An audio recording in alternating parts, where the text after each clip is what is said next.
আমরা সবাই লাইফে নতুন জিনিস এক্সপেক্ট করি, তাই না? কিন্তু অ্যাকসেপ্ট কোনো কিছুই আমরা করতে পারি না, তাই না? এটা আমরা মেল ফিমেল বোথের ক্ষেত্রেই, তাই তো? কিন্তু তবুও আমাদের ক্ষেত্রেই প্রশ্ন কেন ওঠে, আমরা ভার্জিন কি না? আমরা কোনোদিনও কোনো ছেলেকে কেন প্রশ্ন করি না যে তোমরা ভার্জিন কি না? কারণ যারা ভার্জিন হবে, যারা মেন্টালি ভার্জিন হবে না, তারা এই প্রশ্নই করবে না। ভার্জিনিটি কি শুধুমাত্র কারোর সাথে সেক্স করলে নষ্ট হয়? ভার্জিনিটিটা কি সেটা কি কেউ ভাবে? এই সেক্স এটা কি একদম বুড়ো বয়স পর্যন্ত, মরার আগের দিন পর্যন্ত কেউ করে না? ছোটবেলা থেকে কেউ করে আসছে? আমরা এই প্রশ্নগুলো করি না, তাই আমাদের ক্ষেত্রে এত এত প্রশ্ন। So please respect girls, respect women's,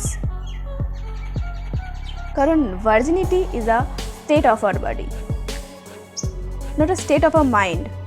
আমি কেমন মানুষ, আমি মনের দিক থেকে কেমন, আমার আদার্স কোয়ালিফিকেশান কীরকম, আমি কীরকম সেটা না জেনেই আমি কারোর সাথে সেক্স করেছি কি না এইটার প্রমাণ চাওয়া হয়। তাই তোমাদের ক্ষেত্রে একটা জিনিস ভালোভাবে বলে দিচ্ছি, ভালোভাবে জিনিসটা শোনো, বোঝো। অ্যাকসেপ্ট এনিথিং করা যায়, কিন্তু এক্সপেক্ট নাথিং। মাইন্ড থেকে নন ভার্জিন হও।